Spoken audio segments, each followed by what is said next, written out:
my colleague, Dr. Anupama, is a very accomplished retina surgeon. It's a small talk about using very advanced. This today is all about advanced diagnostics, advanced machine, advanced OCTs from a retina perspective. How it helps to look at a lot of myopic changes and multiple other things in your retina. Good evening, everybody. I think we've had a very fruitful and a strong session on all sorts of anterior segment imaging, surgery platforms, and so on and so forth. Embarrassed to say 50% of which I don't understand because retina. But hello from the posterior segment, and I'm here to sell my department, basically. So just a little commercial break in all of this. Now, a lot of things have been spoken about refractive surgery. We're talking about vision, perfect vision, more perfect than perfect, aberrations, and so on and so forth. But like we always talk about our department, we say vision comes from the retina. And even the smallest of things in that would make a huge difference to anybody's practice, be it refractive or cataract or anything that would be vision-centric, or ophthalmology, basically. Now, multimodal imaging has come out in a big, big way. And I think from a retina perspective, a lot of things are, the mind does not know what the eye does not see, and not the other way around, as has been preached for a long, long time. So sometimes we do not see, and these kind of things are divided into what is clinically apparent, what may be sort of clinically apparent, and what is not clinically apparent. And we can pick out all of these things with the kind of imaging that we have these days. So one of the first platforms that I'm going to showcase is the Mirante. The Mirante is a multimodal ultra-wide field imaging system. It has everything. It has multicolor imaging, it has OCT, it has fundus fluorescein angiography, and it has ICG. And I'm going to pick out a few cases that I feel would be relevant to this crowd, and that's why I'm talking about it. So one of my first patients that I'm going to showcase today is this particular boy who came to us with near about perfect vision. Now, these were not his first images, but he came with 6.6 in both eyes. A little bit of a complaint, slight distortion maybe. So we imaged him, and the first thing we saw was his fundus. The fundus looked a little okay, suspiciously of one little hemorrhage in the left eye. You can't really see it on this thing, and you're not really sure when you look at the macula here whether there's anything at all. So we go back to the trusty OCT, which is the most favorite thing that I have, and this is what you would see on an OCT image. Now, mind you, you're looking at a 6.6 eye. You look at this. See that? You have a beautiful 16 mm OCT scan. Most of it would look good, and that again highlights that you need to go through every single cut, every single spot, and that's what we're looking at. So you're looking at what would be suspicious of a myopic CNVM. And that's exactly what it was. That is an OCT of, that's an Opta that I took of him. It's on a different platform, of course, because this is an earlier patient of mine, and I'm showing two different timelines. But that was the CNVM that we picked up, and that's before injection. That was the OCT there. And that is what it is after treatment. So you can see the subtlest of changes make a huge difference. You pick up this patient for any kind of refractive procedure, you'll live to regret it. Now, the next person I'm going to talk about is something that is a little less clinically apparent, but can be picked up with very subtle signs. So we're going to go on to this patient now. This is another slightly older patient, presented with almost nothing. But that is what the fundus picture looks like. And because it is a multicolor, color-enhanced image, you can see what is this. Can you see this area here? It could easily pass off as normal, but it's not quite. You can see that little discoloration that happens there. And when you look at the OCT in this particular patient as well, you can actually look at the autofluorescence and also, but I'll show you the OCT first.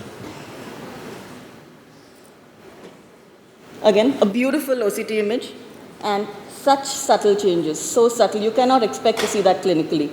Look at this. You can see the collapse of the inner retinal layers. You can see the early cavitations. That's not fluid. That's just a cavitation.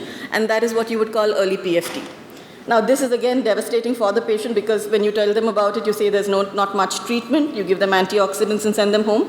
But these are the patients that you would now not think about multifocal lenses and things like that. So this is, again, an important thing to look at. Anywhere else, any other cut could have been easily missed, but that's the reason we talk about looking at every image on the machine and not on the OCT printout as well. So that's another point to highlight in this particular case. Going on to our next case, something similar. we have, not this patient, sorry. Something similar again. See that? You have some AMD changes there, and again that very telltale kind of a discoloration that you see, that you can only see in this kind of a color enhanced image. You would probably miss it if you were to take a regular fundus photo. Again, in this case, you would look at the OCT, and once you know, it's hard to miss. Can you start seeing the early changes right there? See that? As you move, that little cavity right there on that OCT, a huge giveaway. See that? That tiny little thing there, you know you're heading for trouble. Now, we talk about wide field imaging, we talk about ultra wide field imaging. So this is where, again, the refractive people are most interested in seeing the periphery. We're talking about lattices, we're talking about holes, we're talking about having to treat this patient before, after, and so on and so forth. So having ultra-wide field imaging is a huge, huge blessing. All right, so I was sent this patient, the next patient that I'm going to be showing you, as a referral for a follow-up, as a matter of fact. So the patient had undergone barrage laser elsewhere and was sent to me purely for a follow-up through a friend. And my aim was to just see that everything was stable and send him home. But you have to appreciate how beautiful this image is. And you don't even have to be a retina specialist to pick up every single tiny little detail that's wrong here. Can you see the multiple? So this is where the patient had undergone, this is an HST, this is an HST, this is an HST. Can you see the little barrage around it? Beautiful. But what about the HST is at the end of our very giant lattice with multiple holes. There's a tiny little hole here, there's a tiny little hole here, there are multiple more lattices. This is a recipe for disaster. You have sick-looking vitreous, so you know that you're going to be pulling on everything, and one little thing done for this patient is going to cause a massive retinal detachment. So this patient, of course, we underwent barrage laser. We enhanced that barrage, and this is just my flaunt. So yeah, that was a beautiful barrage laser that happened, and the patient is pretty happy, doing well. So I think that I couldn't more strongly talk about how good it is to have ultra-wide field retinal imaging. Now in this particular platform, we can actually do up to 160 degrees in a single shot. We can do up to 200 degrees when you montage the patient. So a 160-degree single shot itself is a huge, huge blessing, because there are a lot of times you have really tiny pupils, you may have not a very cooperative patient, you may have a young child who may not be able to cooperate for a good peripheral examination. Things really help when you can do this. And it's great in good, poor media as well. Okay, so these are some of the platforms that we're talking about. I'll go on to my, so we basically did that. So we'll go on to our next platform, which is the Heidelberg, and the Heidelberg has been my favorite for a long, long, long time. I think they were the pioneers in multimodal imaging. They brought to us the best kind of OCTs that we had seen at that point of time. They were pretty much jaw-dropping. So I think these were the images that we were looking. Can we get our first case, please? So this was our patient. Relatively normal looking retina, right? And this is an optos image, in case we're talking about ultra wide field here. So this is an optos image, relatively normal looking fundus. And can you put the Heidelberg there, please? Yeah. So can you see this? This little gap over here? That is the pasty resistance, your photic retinopathy. This patient has a vision of 6'9", 6'6", sometimes, you're not sure, 6'9", 6'12". That's all you'd be seeing, and that's where you'll have your problems. You will never be able to get that patient to 6'6". Can we go to the next case, please? This is another patient, relatively normal looking fundus, 6'9", 6'9" in both eyes. And let's look at the OCT. This cavitation. This is what is early Best's disease. You can see that subfoveal cavitation right there. You don't see any egg yolk, you don't see anything of the classical things that you see, but the OCT can pick up. So sometimes the mind does not know what the eye does not see. Can we go on to our next picture, please?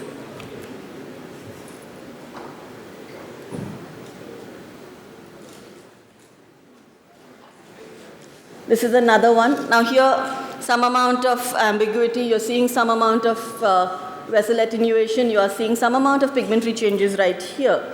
So you could suspect that it is a rod cone dystrophy, and That is a beautiful OCT. Can you see the subtle loss of photoreceptor layers right up to here? Only the central area being spared. So this is early rod cone dystrophy. Can we go to our next case, please?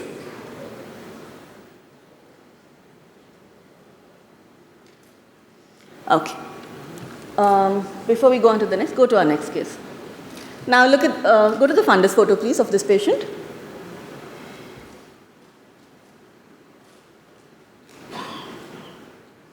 Now look at this fundus picture. It's such a strange looking fundus.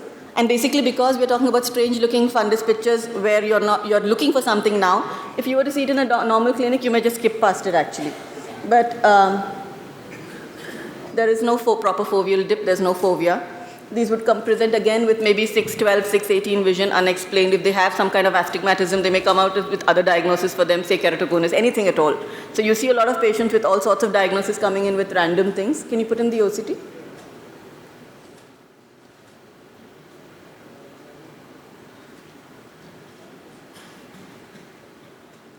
And that is the OCT. Waiting for the fovea, waiting for the fovea, no fovea. So this is foveal hypoplasia. These are beautiful things that we can pick up now so easily because we have this kind of technology at our disposal. Can you go to the next case, please?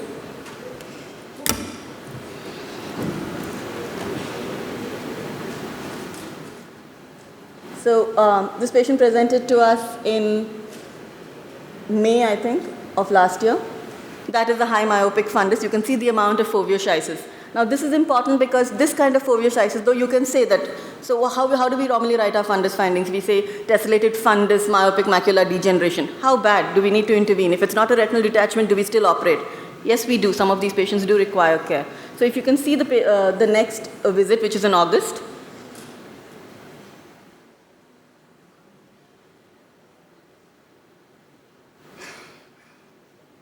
you can see worsening of the foveoschisis, and this is where we decided to intervene. The patient did undergo a vitrectomy with an ILM peeling. And can you show us the final picture, please? So not only is it great for diagnosing things, we also use it for follow-up. And because most of these imaging modalities now have follow-up scan options, so you can actually follow up the same scan and the same cut per visit, you get to actually see how well patients are doing or how badly. So this is post-surgery, and I think the patient is doing pretty well. Can I have the PPT now in both the slides, please? So last but not the least, and this is a new kid on the block, again, multimodal imaging. And the seller for this particular system is its montaging of the Octa, which is the OCT angiography, which is another newer technology that we have now. So this is a patient who has, you can see these whitish spots. There are all these Elschnick spots. It's hypertensive hypertensive choroidopathy. And when you look at the Octa, you can actually see. So you don't need, you can see the spots here. So you can see the flow voids and you can see these hypo areas. So what we would initially use, say, ICG to diagnose, we can now diagnose with just non-invasive imaging. And so you can have multiple follow-ups as well to see how that is changing. And non-invasive imaging is always a boon. Now this particular case is that of a PDR. Again, notice how big these images are. These are all Optos images. This is proliferative diabetic retinopathy. And this is an Octa of that patient. Okay, it's a 12 mm large Octa. So normally, can you see these areas? These are all your capillary dropouts. So this is your fovea, looks pretty good. But all of these areas here, you can see all of those capillary dropouts. And you can see these arborizing unhealthy vessels that are possibly neurovascularizations. So where were we at initially? We were at this, okay, a 3 mm Octa, and this was fabulous in its own right, but it imaged just about that. And now we have the ability to see so much more. Similarly, another retinopathy, a non-proliferative. Again, can you see, though it is a severe non-proliferative, can you see this amount of capillary non-perfusion right closing up onto your macula? Definitely visually impacting sooner rather than later. So with this little break from your usual programming, I hope that I have been able to tell you how great multimodal imaging is. And of course, don't forget your retina colleagues. Thank you.